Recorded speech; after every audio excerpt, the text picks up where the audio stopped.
which verse of the Quran sticks out to you the most and why? Okay, which verse of the Quran sticks out for me the most? Actually, like I said, and like I would always say, every time I'm asked about favorite verses, or every time you read the Quran, there are different verses that actually stick out because of the problems you may be going through or the situation you may be facing at that particular time.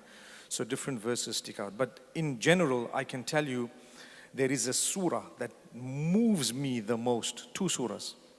Short ones. One is Al-Duha and the other one is Surah Al-Sharh. وَالضُّحَى وَاللَّيْلِ إِذَا سَجَى مَا وَدَّعَكَ رَبُّكَ وَمَا قَلَى.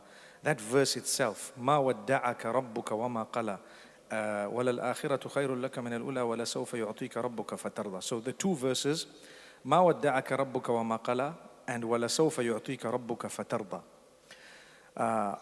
They stick out the most for me. They impact upon me. They make me ponder deeply every time I read them.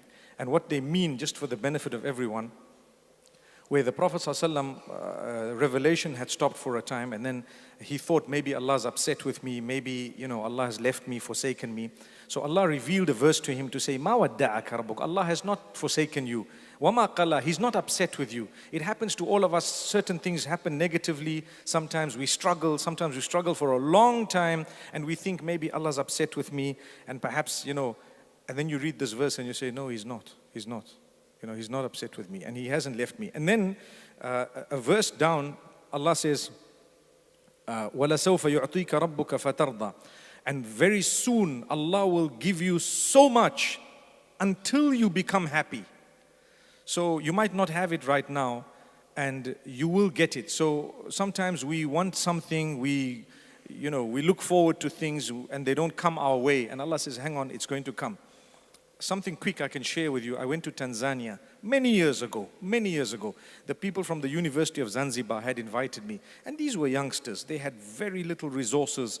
And I had traveled from Zimbabwe to Kenya. And when I spoke to them, and then they had a vote of thanks after the 2 days or 3 days. And I remember the brother, his name is Saeed. Now we're friends. It's been years. It's been more than 10, 12 years. And he just said, we have something to offer you.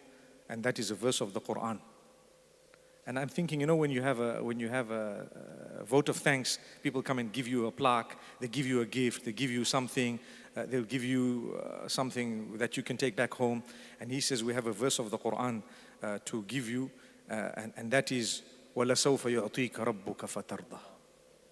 He says, indeed, Allah will bless you so much until you are happy. And that was the first time in my life that a different meaning, a different, part of that verse dawned on me, and it stuck with me ever since, and it's really moved me. And so that surah and the next surah is all about difficulty and hardship. I think I can invite everyone, if you have a moment, to go and look at those two surahs. They really soothe me. They bring about a lot of calmness. I just have to read them and I'm just blown away, mashallah.